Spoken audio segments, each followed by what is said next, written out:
Finally, he said, turning the deadbolt with a metallic snap that echoed through the empty gym. We're alone now. Emma's hand froze on her water bottle. The weight rack suddenly felt miles away instead of steps. She'd stayed late to finish her session, something she'd done dozens of times before, but Marcus had never looked at her like this. Never stood between her and the exit with that smile that didn't reach his eyes. Marcus, I should probably... You've been avoiding my texts, he said, walking closer. The fluorescent lights hummed overhead, casting harsh shadows across his face. 3 weeks, Emma. You can't just ignore me after what happened. Nothing happened, she said, keeping her voice steady even as her pulse hammered. You kissed me. I said no. That's it. He laughed, but there was an edge to it that made her skin crawl. That's not how I remember it. You smiled at me. You wore those leggings I like. You wanted it. Emma's grip tightened on the water bottle. She was 38 years old, a paralegal who'd spent years learning to stand her ground in courtrooms and depositions. But something about the way Marcus moved toward her, about being locked in this space with him, made her feel 17 again. Small, powerless. I'm married, she said, holding up her left hand. The gold band caught the light. To a guy who's never here. Marcus stopped 3 feet away, close enough that she could smell his cologne mixed with sweat. I've been training you for 6 months, Emma. 6 months of watching you walk in here stressed, tired, unhappy. I see the way you light up when we talk. That means something. It means you're my trainer. That's all. Open the door, Marcus. His jaw clenched. Not until we talk about this. Not until you admit. The sound came from the far corner of the gym, from the private training room Emma had assumed was empty. A door opening. Footsteps. Marcus spun around, his cocky demeanor fracturing. What the... This floor is supposed to be closed. I reserved it. Emma looked past him and felt the air leave her lungs. The man who emerged from the training room was tall, broad-shouldered, dressed in a charcoal suit that probably cost more than her car. Dark hair swept back from a face that could have been carved from marble, all sharp angles and cold precision. But it was his eyes that made Emma's breath catch. Gray. Storm cloud gray. And currently fixed on Marcus with an intensity that could cut glass. The floor was closed, the man said. His voice was quiet, almost gentle, which somehow made it more terrifying. I paid for privacy. Marcus straightened, trying to reclaim his authority. Look, man, I don't know who you are, but I'm a senior trainer here. I have clearance. You locked the door. It wasn't a question. The man in the suit took a step forward, and Emma noticed 2 things simultaneously. He moved with the fluid grace of someone trained in violence, and Marcus was backing up. We were having a private conversation, Marcus stammered. Those gray eyes shifted to Emma. She felt pinned beneath that gaze, seen in a way that made her feel exposed and protected all at once. Are you having a private conversation? Her mouth was dry. No. Emma, Marcus started. No, she repeated stronger this time. I asked him to open the door. He won't. The temperature in the room seemed to drop 10 degrees. The man in the suit looked at Marcus the way someone might look at an insect they were deciding whether to crush.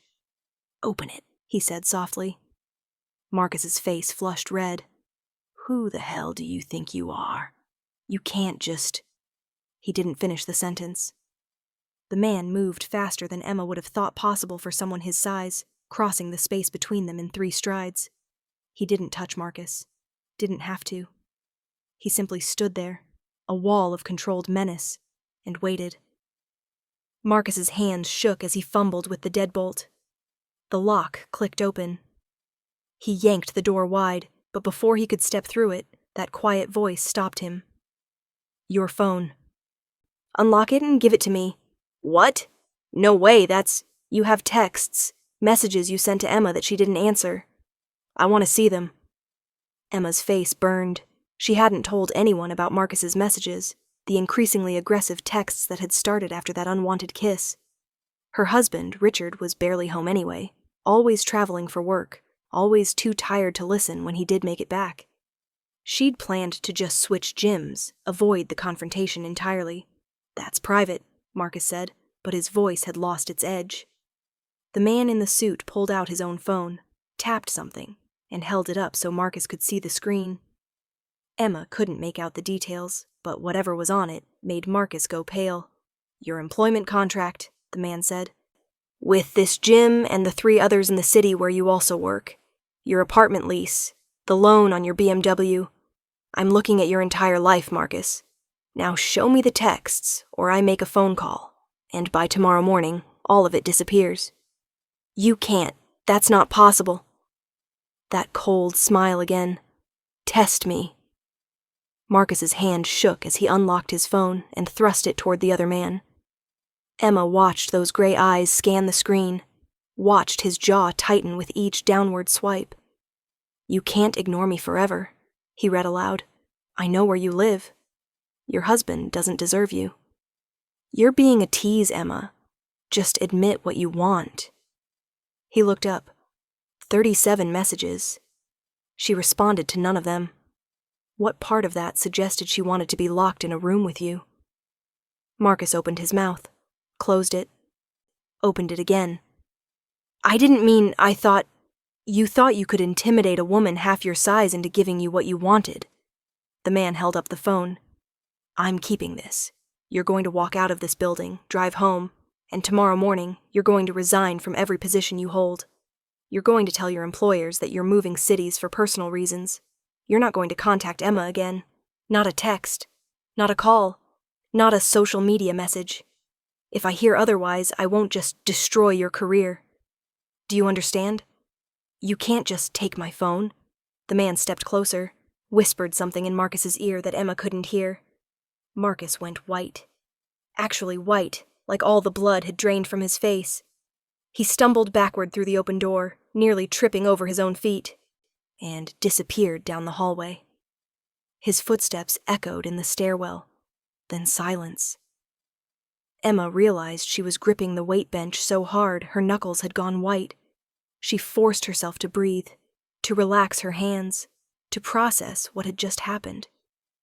The man in the suit turned to face her fully for the first time. Up close, she could see faint scars along his jawline, the kind that spoke of a violent past. But his eyes, those impossible gray eyes, held something she hadn't expected. Concern. "Are you all right?" The question, asked in that careful voice, broke something loose in her chest. She nodded, not trusting herself to speak. "Did he hurt you? Before tonight, I mean?" "He kissed me, 3 weeks ago after a training session. I pushed him away, told him I wasn't interested.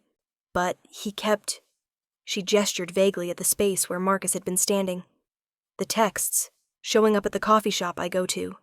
Tonight is the first time I've been back to the gym since." "And you came late, when you thought it would be empty?" It wasn't a question, but she answered anyway. "Yes." He nodded slowly, like she'd confirmed something he'd already suspected. Then he did something that surprised her. He walked to the door and held it open. "You should go. Your car in the parking garage?" "Yes, but..." She stopped, unsure what she was even asking. "Who are you? Why did you help me? How did you make Marcus look like he'd seen a ghost?" "I'll walk you down. Make sure he's actually left." Emma grabbed her gym bag with shaking hands. As she moved toward the door, she finally found her voice. "Thank you. I don't know what would have happened if you hadn't been here." His expression darkened. "Nothing good." They rode the elevator in silence. Emma snuck glances at him, trying to reconcile the violence she'd sensed in him with the careful way he stood on the opposite side of the elevator, giving her space. The doors opened to the parking garage, and he gestured for her to lead the way. Her silver Honda was parked near the exit. As they approached it, Emma noticed a black Mercedes in the VIP section, sleek and expensive and probably armored, knowing what she now suspected about this man. "Can I ask you something?" she said, stopping beside her car. "You can ask. What did you say to him? At the end when he went pale?" A muscle worked in his jaw. "I told him that if I ever saw him near you again, he wouldn't walk away. And I told him my name, so he'd know I wasn't bluffing. What is your name?" He hesitated, and in that hesitation, Emma saw the calculation. Saw him deciding whether to lie, to protect her from whatever truth his name carried. Finally, he said, "Adrian. Adrian Volkov." The name meant nothing to Emma, but clearly it had meant everything to Marcus. She filed that information away, added it to the growing list of things she didn't understand about this night. "Well, Adrian Volkov, I owe you. Seriously. If there's ever anything I can do—" "Be careful," he interrupted. "Men like him, when they feel humiliated, they don't always let things go. If he contacts you, if you see him anywhere, you call the police, and—" He pulled a business card from his jacket pocket. Heavy cardstock, no company name. Just a phone number in raised silver print. "You call this number, someone will answer. Tell them you need to speak with me." Emma took the card, her fingers brushing his for just a second. The contact sent a jolt through her that she absolutely should not be feeling. She was married. This man had just saved her from a dangerous situation. Whatever this flutter in her chest was, it was just adrenaline. Had to be. "I will. Thank you again." He waited while she got in her car, started the engine, checked all her locks. Only when she'd pulled out of her parking space did he turn toward the Mercedes. Emma watched him in her rearview mirror as she drove away. This mysterious man in an expensive suit who'd appeared exactly when she needed him. The business card sat on her passenger seat the entire drive home, its silver numbers catching the streetlights. The house was dark when Emma pulled into the driveway. Richard's car wasn't there, which meant he'd extended his Chicago trip. Again, she checked her phone and found a text from him sent 4 hours ago. "Meeting running late. Staying another night. Don't wait up." She hadn't planned to. Inside, the house felt cavernous and empty. They'd bought it 3 years ago, this 4-bedroom colonial in the suburbs that was supposed to be filled with children and laughter. Instead, it echoed with silence and the hum of appliances. Emma dropped her gym bag in the mudroom, poured herself a glass of wine she probably shouldn't have, and sank onto the living room couch. Her hands were still shaking. The reality of what had happened hit her in waves. Marcus, locking that door. His voice saying, "We're alone now," like it was something she should want. The way he'd backed her toward the weights, all pretense of professional boundaries gone. And then Adrian, appearing like something out of a story, dangerous and protective, and impossible. Emma pulled out the business card, ran her thumb over the raised numbers. Who had a business card with just a phone number? Who could make a man like Marcus, cocky, aggressive Marcus, who bench-pressed 300 pounds, look terrified with just a whispered name? She should Google him. Should find out exactly who Adrian Volkov was, and why his name carried so much weight. But part of her didn't want to know. Part of her wanted to preserve this one moment where a stranger had simply helped her without complication, without revelation, without the mess of reality. Her phone buzzed. "Richard. Made it to the hotel. How was your day?" Emma stared at the text. How was her day? She'd been locked in a gym by a man who'd been sexually harassing her for weeks, then saved by a stranger who might be a criminal, and her husband of 12 years wanted to know how her day was, with the same casual interest he'd ask about the weather. "Fine," she typed back. "Same as always." She didn't sleep well. When she finally drifted off around 3 a.m., she dreamed of gray eyes and locked doors, and Marcus's face going pale with fear. The next morning, Emma called in sick to work. She never called in sick. In 8 years at the law firm, she'd taken exactly 4 sick days, all of them actually sick. But she couldn't face the office, couldn't pretend to focus on depositions and case files when her mind kept replaying last night. She was halfway through her second cup of coffee when her phone rang. Unknown number. Her heart jumped. "Hello? Mrs. Emma Hartley?" A woman's voice, professional and crisp. "Yes? My name is Sarah Chen. I'm calling from Elite Fitness corporate office. I understand you had an incident with one of our trainers last night. Emma's stomach dropped. How did you... Marcus Reynolds submitted his resignation this morning, effective immediately. In his exit interview, he mentioned a confrontation. We've launched an internal investigation, and I wanted to reach out to you directly. Would you be willing to come in and speak with our HR team? Part of Emma wanted to say no, to let the whole thing disappear. But she thought about other women, other clients Marcus might corner when the gym was empty. Yes, I'll come in. Would this afternoon work? Say 2 o'clock? They arranged the details. Emma hung up and stared at her phone, trying to figure out how Elite Fitness had connected her to Marcus's resignation so quickly. Unless Adrian. Of course, a man who could pull up someone's entire financial life on his phone in seconds could definitely make a phone call to a gym chain's corporate office. The meeting at Elite Fitness took 90 minutes. Emma recounted everything.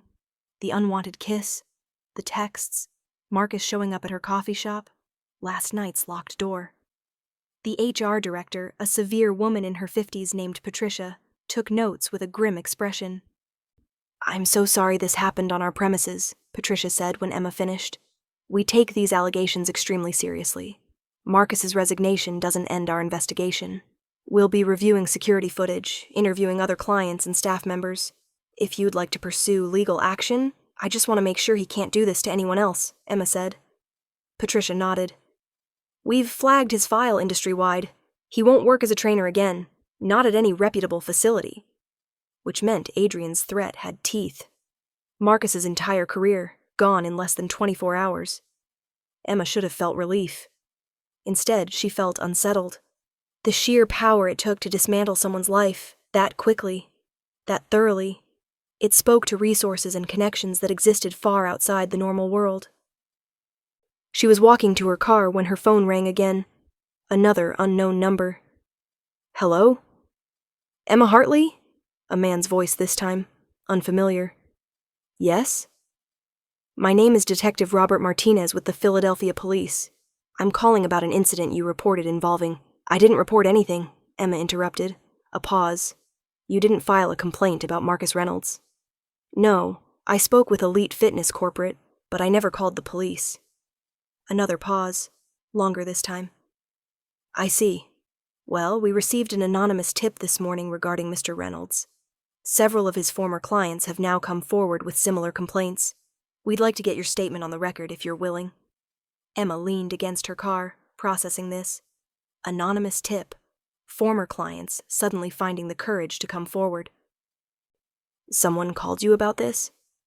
The tip included documentation, text messages, security footage from the gym showing, concerning behavior patterns. Whoever called us did their homework. Adrian. I'll give you a statement, Emma heard herself say. When do you need me to come in? After she hung up with Detective Martinez, Emma sat in her car for a long time. She should have felt grateful. Adrian had essentially built a case against Marcus, had ensured there would be consequences, had protected not just her, but other women she'd never met. Instead, she felt like she'd glimpsed something vast and dark beneath the surface of her ordinary life.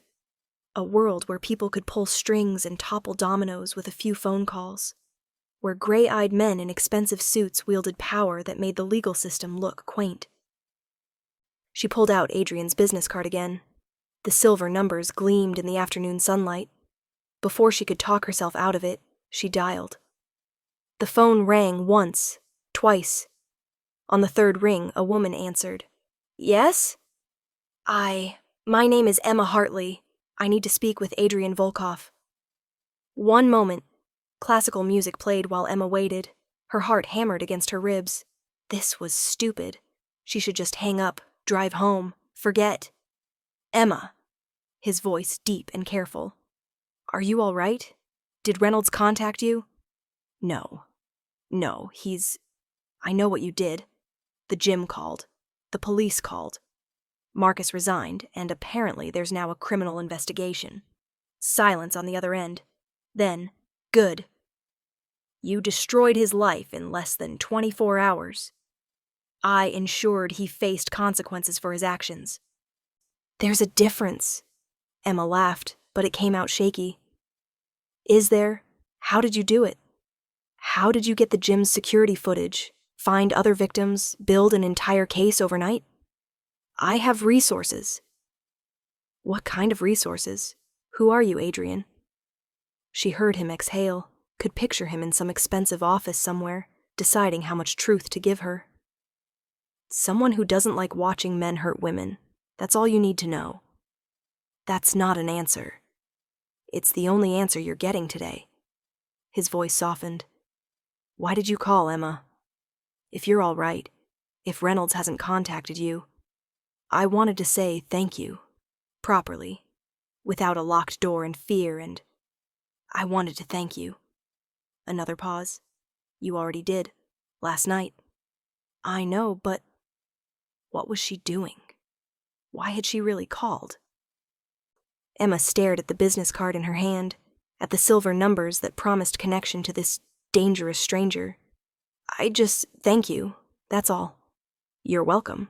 A beat. Emma? Yes? If you ever need anything. Not just if Reynolds comes back, but anything. You call that number. Understand? Something in his voice made her throat tight. Why would you do that? You don't even know me. I know enough. He hung up before she could respond. Emma sat in her car, phone pressed to her ear, listening to the dial tone and wondering what exactly Adrian Volkov thought he knew about her. A week passed. Richard came home from Chicago, left for Denver. The law firm where Emma worked took on a new case, something complicated involving corporate mergers that required 80-hour weeks. She gave her statement to Detective Martinez. Marcus was formally charged with harassment. Elite Fitness sent her a letter offering free membership for a year and a new trainer, a kind woman named Jessica who kept appropriate boundaries and never texted after hours. Life returned to normal, or what passed for normal in Emma's world, except she couldn't stop thinking about Adrian.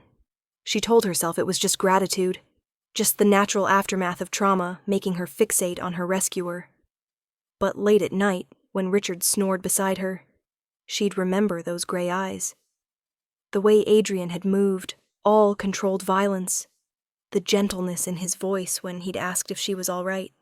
She was married, happily married, even if Richard was gone more than he was home, even if their conversations had become perfunctory exchanges about schedules and bills. They were solid, stable, safe. So why did safe suddenly feel like a cage? Emma was working late at the office, alone in the conference room with stacks of depositions, when her phone buzzed. Unknown number. Her pulse jumped before she could stop it. Hello? Mrs. Hartley? This is Andrea Walsh from Philadelphia Memorial Hospital. I'm calling about your husband, Richard Hartley. He's been in an accident. The world tilted. What? Is he? He's stable. He was in a car accident in Denver. They're airlifting him to our facility tonight. I wanted to let you know so you could meet him here. Emma was moving before the nurse finished speaking, gathering her things, her mind racing through logistics. Denver. Richard had been in Denver. Car accident. Stable meant alive. But what did stable mean, really? How bad was it? She made it to the hospital in 20 minutes, spent another 40 in the waiting room before a doctor came out to tell her Richard had a concussion, 3 broken ribs and a fractured wrist. He'd been T-boned by a drunk driver running a red light. Lucky to be alive. Emma sat beside Richard's hospital bed, holding his uninjured hand, and felt nothing but numbness. He slept through the night, pumped full of painkillers. Emma dozed in the chair beside him, waking every time a nurse came in to check vitals. At dawn, Richard finally opened his eyes. Em? I'm here. She squeezed his hand. You're okay. You're going to be okay. He grimaced. Hurts. I know. The doctor said you'll need a few weeks to recover. But there's no permanent damage.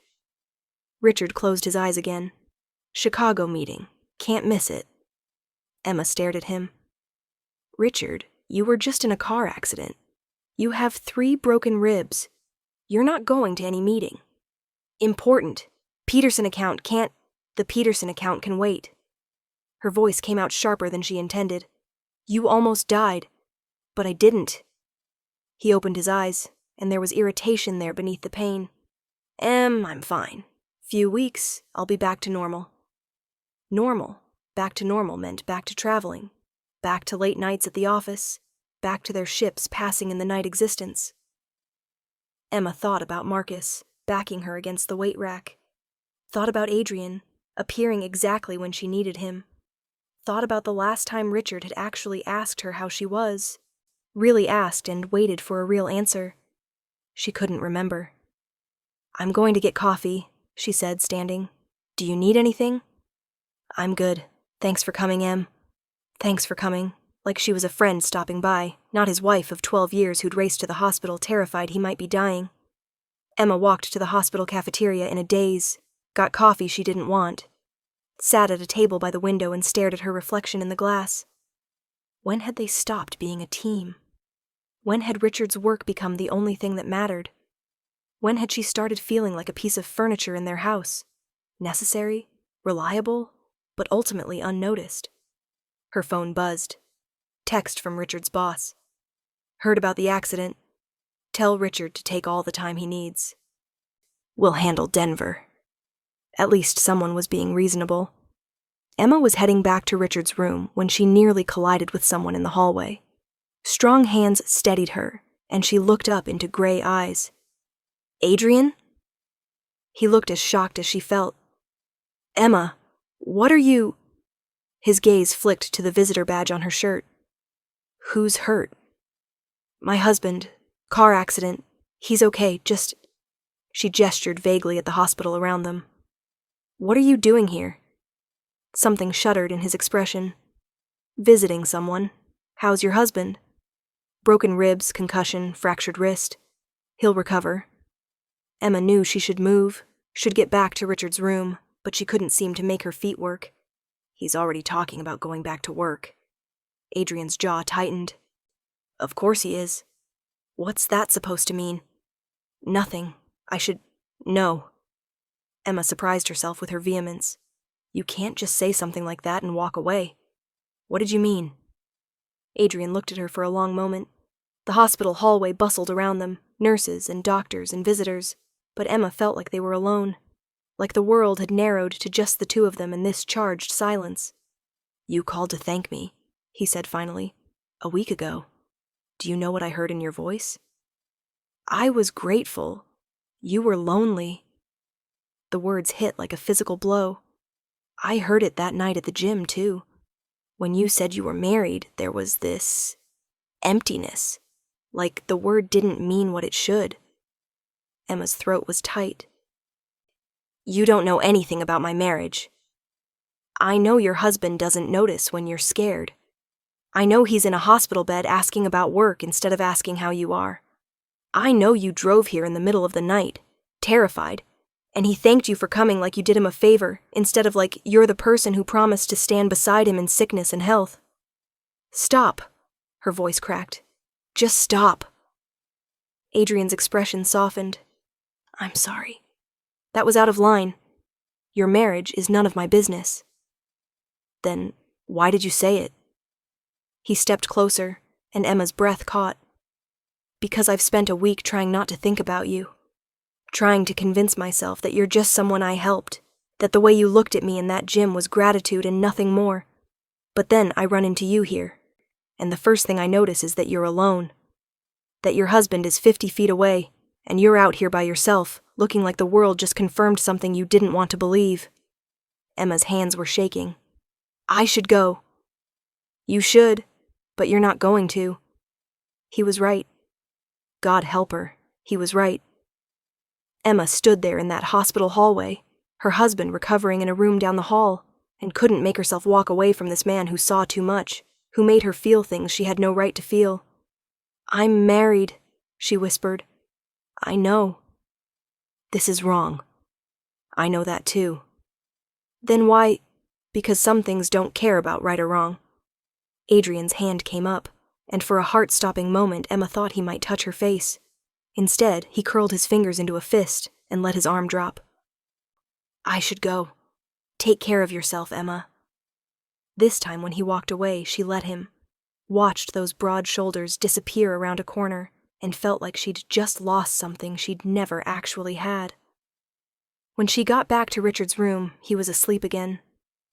Emma sat in the chair beside his bed, held his hand, and tried to ignore the fact that her wedding ring suddenly felt too tight. Richard came home 3 days later. Emma took a week off work to help him, made soup and changed bandages and pretended everything was fine. He was a terrible patient, grumbling about missing meetings, trying to work from his laptop despite doctor's orders to rest. "Richard, you need to let your ribs heal," Emma said, closing his computer for the 3rd time that day. "I'm fine. It's just bruising. It's 3 broken ribs and a concussion. You're supposed to be resting, not reviewing contracts." He glared at her, but there was no real heat in it. "Since when did you become so bossy?" "Since I realized you don't actually see me," Emma thought. "Since a stranger in a gym noticed I was scared before you noticed I existed." "Since you decided recovery meant business as usual," she said instead. Richard sighed, leaning back against the couch pillows. "I'm sorry. You're right. I hate being useless." "You're not useless. You're healing." He reached for her hand, and Emma let him take it. His palm was warm and familiar, 12 years of marriage contained in that simple touch. She waited to feel something. Comfort. Connection. Anything. Instead, she felt gray eyes watching her across a hospital hallway. "Em?" Richard was looking at her with concern. "You okay? You seem distant lately?" She almost laughed. Distant. She'd been distant for years, and he was just now noticing. "I'm fine. Just tired." "Maybe you should take some time for yourself. Go to the gym, see friends. I can manage here. You have 3 broken ribs." "I can manage," he repeated. "Seriously, Em, you've been taking care of me nonstop. Take a break." Part of her wanted to argue, to point out that taking care of him was what wives did, what she'd always done. But a larger part, the part that had been growing since that night in the gym, wanted to run. To get out of this house with its empty rooms and emptier conversations. "Maybe I will," she heard herself say. "Just for a few hours." She ended up at a coffee shop, the same one where Marcus used to appear uninvited. Emma ordered a latte and found a corner table, pulled out a book she'd been meaning to read for months. She made it through 3 pages before her phone buzzed. Unknown number. Her heart lurched. She knew it was stupid, knew it was dangerous, but she answered anyway. "Hello?" "It's me." Adrian's voice quiet and careful. "Don't hang up." "I should." "I know, but you didn't." Emma closed her eyes. "Why are you calling?" "Because I haven't been able to stop thinking about you. Because I've picked up this phone 20 times in the last week and forced myself to put it down. Because running into you at that hospital felt like fate, giving me another chance to say what I should have said the first night. Which is, that you deserve better." Emma's breath caught. "You don't know what I deserve. You don't even know me. I know you're brilliant. I know you're scared, but you don't let that fear stop you from being brave. I know you stay in a marriage that makes you feel invisible because you made a promise, and you're the kind of person who keeps promises even when they cost you everything. How could you possibly? I had you investigated." The words hung in the air between them. Emma should have been angry, should have been outraged at the invasion of privacy. Instead, all she felt was a strange sort of relief. "Of course you did. I needed to know if I was reading this wrong, if I was projecting something that wasn't there. So, I looked into your life, Emma. Your marriage, the way your husband travels 300 days a year. The way you show up at his company events and smile and play the perfect wife while he networks and forgets you're even there. The way you've been trying to get pregnant for 3 years, but he's never home long enough to—" "Stop!" Her voice cracked. "Just stop!" "I'm sorry. God, Emma, I'm sorry. I shouldn't have—" "No, you're right." The admission felt like broken glass in her throat. "You're absolutely right. Richard and we're not happy. Haven't been for years. But that doesn't mean— I'm not asking you to leave him." Emma blinked. "You're not?" "I'm asking you to have coffee with me. 1 hour.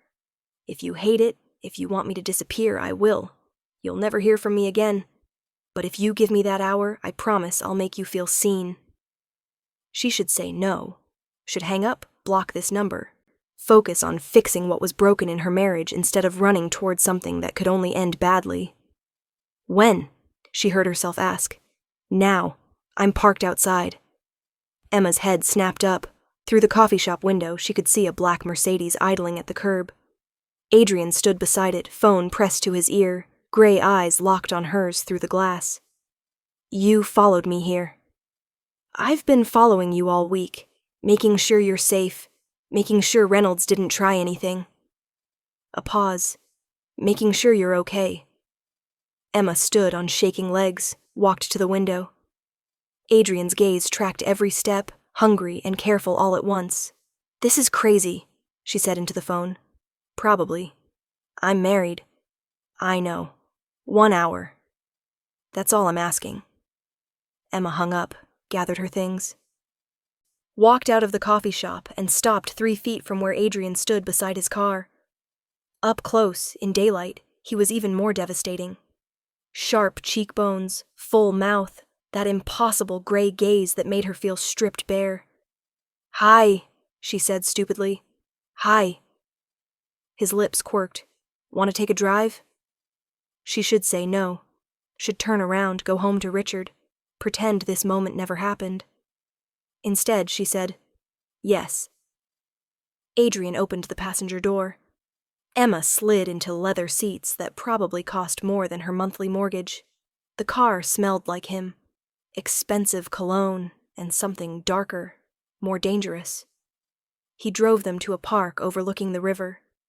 They walked a tree-lined path in silence, and Emma tried to remember the last time Richard had taken her somewhere just to spend time together. Tried and couldn't. Tell me about your work, Adrian said finally. So she did. Told him about the law firm, about depositions and motions, and the endless grind of paralegal work. He listened like every word mattered, asked questions that proved he was actually paying attention. You're good at it, he said.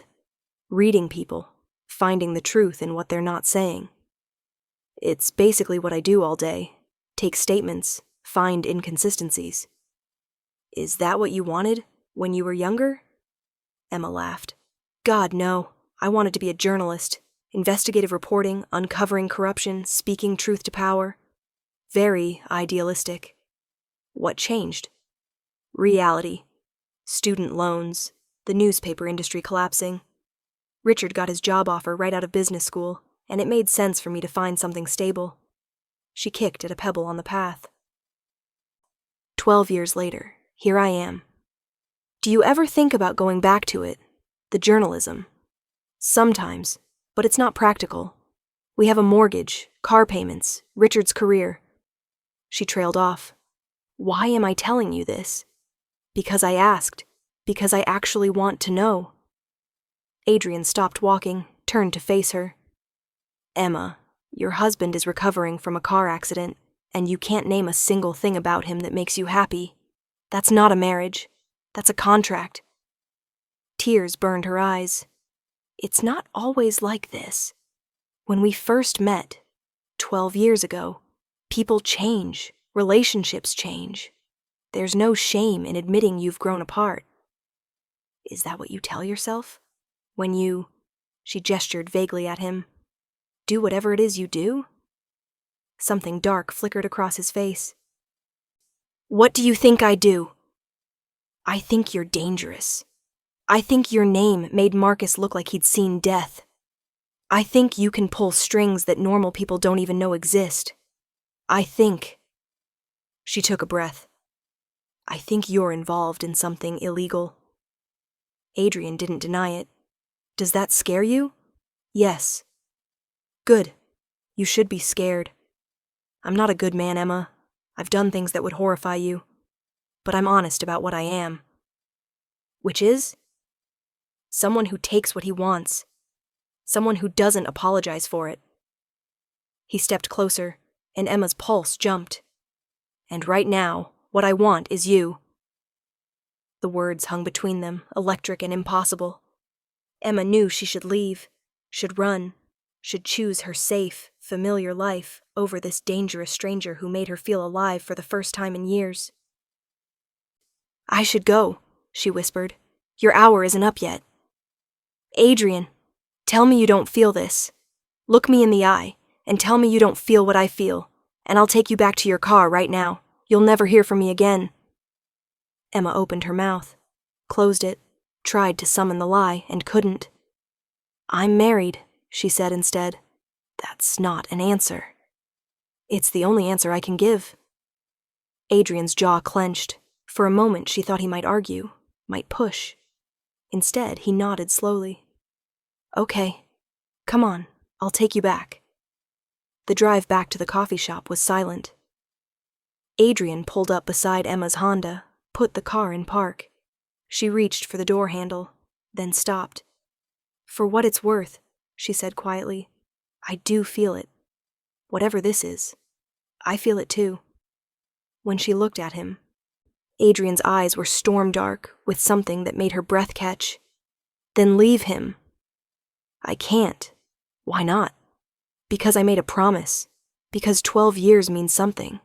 Because—" She struggled for words that made sense. "Because I don't know how to be the person who gives up. There's a difference between giving up and knowing when something is over. Maybe. But I need to figure that out on my own. Not because a beautiful stranger tells me I deserve better." Adrian's lips quirked. "You think I'm beautiful?" Despite everything, Emma laughed. "You know you are." "Say my name." "What?" "You called me a stranger. We're not strangers anymore, Emma. Say my name." Her heart hammered against her ribs. "Adrian." Again. "Adrian." This time it came out breathless. He leaned closer, and Emma's entire world narrowed to those gray eyes, to the heat radiating off his body, to the way his gaze dropped to her mouth. "If you were mine," he said softly, "you'd never doubt whether you were seen. Never wonder if you mattered. You'd be the first thought I had waking up and the last one before I slept. Adrian, but you're not mine, so I'm going to let you go." He reached past her, opened the passenger door. "For now." Emma fled, got in her Honda on shaking legs and drove home without looking back, even though every cell in her body screamed at her to turn around. When she got home, Richard was asleep on the couch, his laptop still open beside him. Emma stood in the doorway of their living room and looked at the man she'd married, really looked at him for the first time in years. He was handsome still, in that clean-cut, business-casual way, reliable, successful, safe. Safe. The word felt like a prison. Emma went upstairs, crawled into bed fully clothed, and cried until she had nothing left. She lasted 2 weeks. 2 weeks of pretending everything was fine, of helping Richard recover, of going to work and coming home and cooking dinners they ate in silence while he scrolled through his phone. 2 weeks of not calling Adrian, of trying to convince herself that what she felt was just a moment of weakness, a symptom of a bad marriage, not something real. Then Richard's ribs healed enough for him to travel. He came home from his follow-up appointment grinning. "Doctor cleared me for work. I can make the Seattle conference next week." Emma looked up from the legal brief she'd been reviewing. "Already? You just got the cast off your wrist 2 days ago." "It's fine. I can type. And this conference is huge, Em. Peterson will be there. If I can close this account." "Of course." She heard the flatness in her own voice. "Go to Seattle." Richard's smile dimmed. "You could come with me. Make it a vacation. Seattle's beautiful this time of year." "I have work." "Take time off. We never go anywhere together anymore." "Because you're never here," Emma wanted to scream. "Because the last vacation we took was 3 years ago, and you spent half of it on conference calls. Because I'm tired of being the person who waits at home while you live your life somewhere else." "Maybe next time," she said instead. Richard studied her for a long moment. "Em, are we okay? You've been different since the accident." "I'm fine." "You don't seem fine." "You seem angry." Angry. She wasn't angry. She was drowning. She was suffocating in a marriage that had become a habit instead of a partnership. She was terrified because a dangerous stranger had shown her more genuine interest in 2 conversations than her husband had shown in 2 years. "I'm tired, Richard. That's all." He didn't push, just nodded, kissed her forehead the way he might kiss a child, and went back to planning his Seattle trip. That night, alone in their bed while Richard stayed up late prepping for meetings, Emma pulled out her phone, stared at Adrian's number. "Don't," the sensible part of her brain warned. This is how affairs start. This is how lives implode. But the rest of her, the part that had felt alive in that park by the river, didn't care about sensible. She texted, "Are you awake?" The response came in seconds. "For you? Always." Emma's hands shook as she typed, "Can we talk?" "Yes." "Are you home?" "Yes, but Richard..." "I'll call you in 5 minutes. Go somewhere private." Emma slipped downstairs to the home office, closed the door. Exactly 5 minutes later, her phone rang. "Hi," she breathed. "Hi." Adrian's voice wrapped around her like smoke. "What's wrong?" "Nothing's wrong. What was she doing?" "Richard's going to Seattle next week, for a conference." "How long?" 5 days. Silence. Then, "Emma, why are you telling me this?" "Because I can't stop thinking about you," she wanted to say. "Because my marriage is a corpse we're both too afraid to bury. Because when you said I deserved to be seen, it was the first time in years someone had actually looked at me." "I don't know," she whispered. "I shouldn't have called." "Don't hang up." "Adrian, please, just talk to me. About anything. Tell me about your day." So she did. Told him about work, about a case she'd been researching, about the partner at the firm who kept taking credit for her ideas. Adrian listened, asked questions, made her laugh with dark observations about office politics. They talked for 2 hours. About everything and nothing. About Emma's dreams of journalism, Adrian's childhood in Russia, before his family moved to Philadelphia. He was careful with details about his work, but she pieced together enough to confirm her suspicions. He was involved in organized crime, high up in an organization that controlled everything from legitimate businesses to less savory enterprises. She should have been terrified. Should have hung up and called the police. Instead, she felt more comfortable than she had in years. "I should let you sleep," Adrian said finally. "I'm not tired." "Liar. You yawned 3 times in the last 10 minutes. His voice dropped, went soft. "Emma?" "Yes?" "When Richard goes to Seattle, have dinner with me. A real dinner. Just us." Every warning bell in her head went off. That's a bad idea. Probably the worst idea I've ever had. But I don't care. Do you? Emma thought about Richard, packing for another business trip. Thought about coming home to an empty house again. Thought about the rest of her life stretching out like this, an endless series of solitary dinners and perfunctory phone calls, and loneliness disguised as marriage. "No," she said. "I don't care either." "Then say yes." Yes. She could hear his smile through the phone. "I'll pick you up next Thursday at 7. "Adrian, whatever you're about to say, don't. Not tonight. Tonight, just let this be simple." Nothing about this was simple, but Emma was so tired of complicated, of overthinking, of doing the right thing while her life slipped away. "Okay," she whispered. "Simple." They hung up. Emma sat in the dark office, phone pressed to her chest, and tried to remember the last time she'd felt this terrified and alive all at once. Upstairs, Richard was still working, oblivious to the fact that his wife had just agreed to dinner with another man. Emma knew she should feel guilty, should feel like she was betraying her vows. Instead, all she felt was anticipation. The week crawled by. Richard left for Seattle on Wednesday, kissing Emma goodbye with the same distracted affection he always showed. "I'll call you when I land. Love you." "Love you too," she said automatically, and hated herself a little for how easily the words came, how meaningless they'd become. Thursday arrived. Emma called in sick again, spent the day alternating between panic and excitement. She changed outfits 4 times, finally settling on a simple black dress that was elegant without being too obvious. Richard never noticed when she dressed up anyway, but Adrian noticed everything. At 6:50, her doorbell rang. Emma's hands shook as she grabbed her purse, checked her reflection one last time. She looked nervous, guilty, beautiful. She opened the door. Adrian stood on her porch in a dark suit, holding a single white rose. For a moment, they just stared at each other. Then his eyes traveled from her face, down to her heels and back up, slow and deliberate. "You're stunning," he said. Emma took the rose with shaking fingers. "Thank you.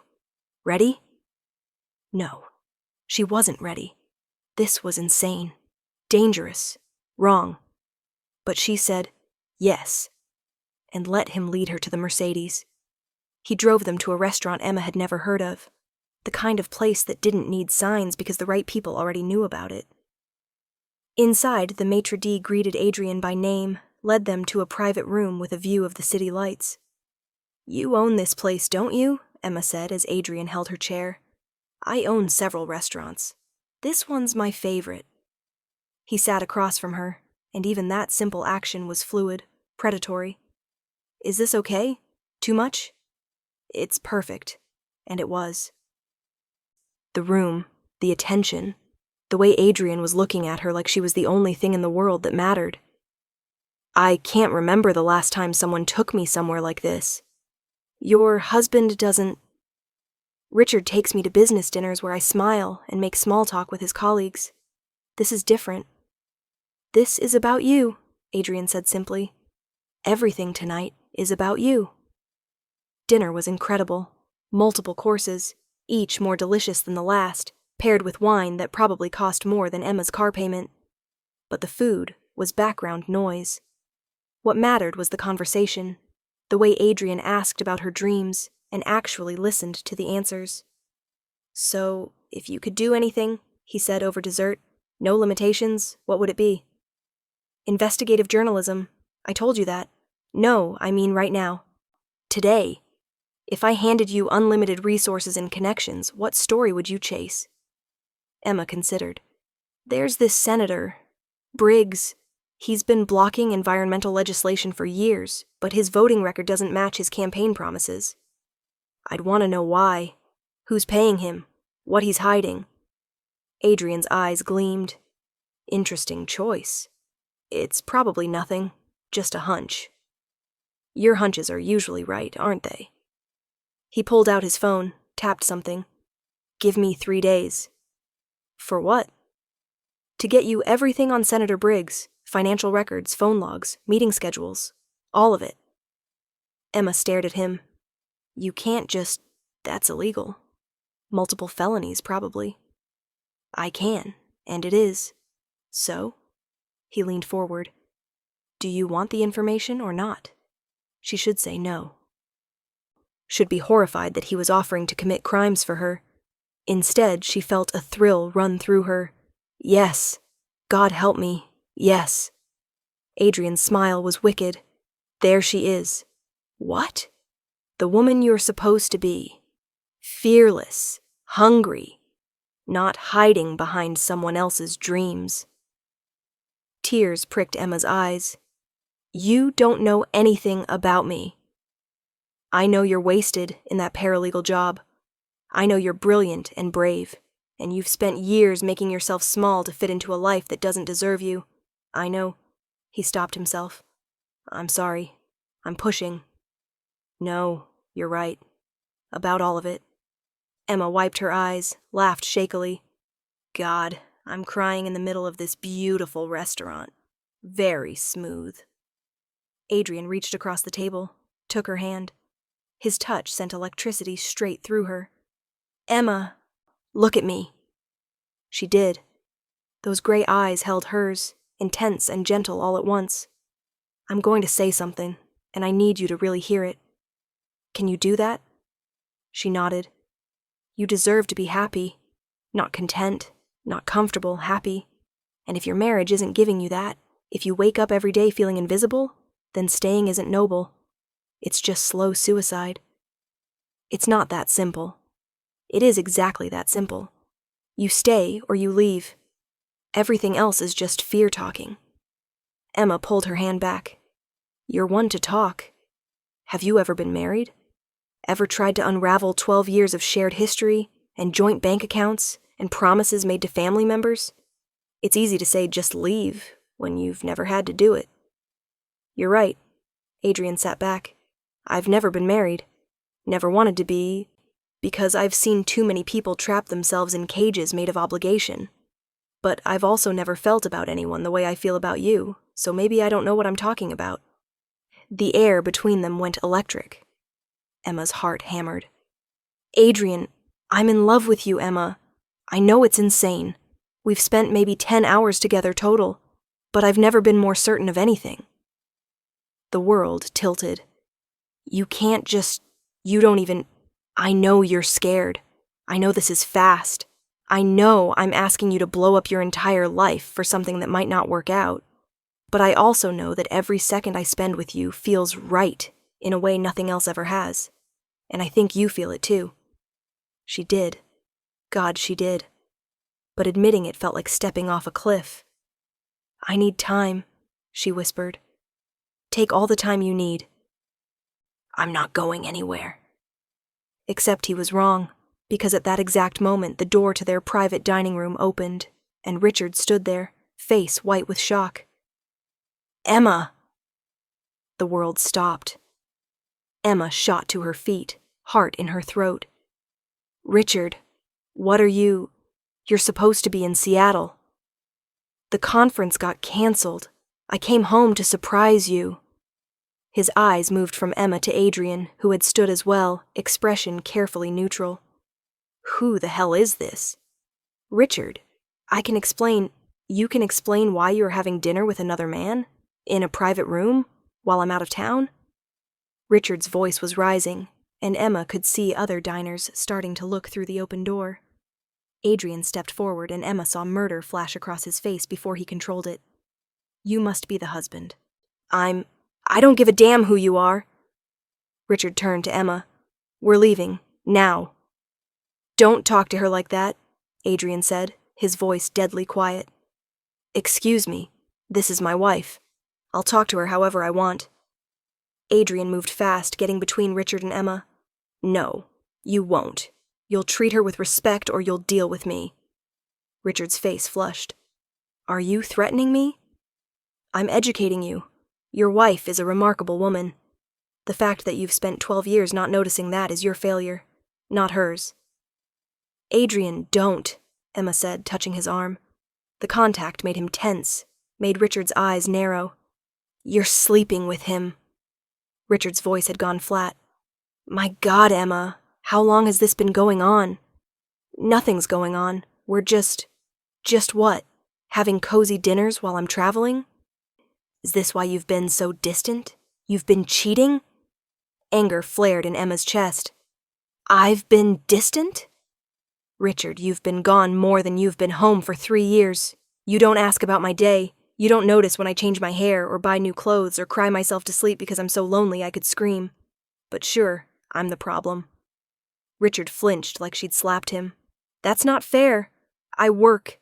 I provide for us. I don't need a provider. I need a partner. I need someone who actually sees me. And he does? Richard gestured at Adrian. Some stranger? He's not a stranger anymore. And yes, he does. In 2 conversations, Adrian's shown more interest in who I am than you have in 2 years. Emma, Richard's voice cracked. Are you seriously doing this? Throwing away our marriage for what? Some midlife crisis fling? Adrian spoke before Emma could.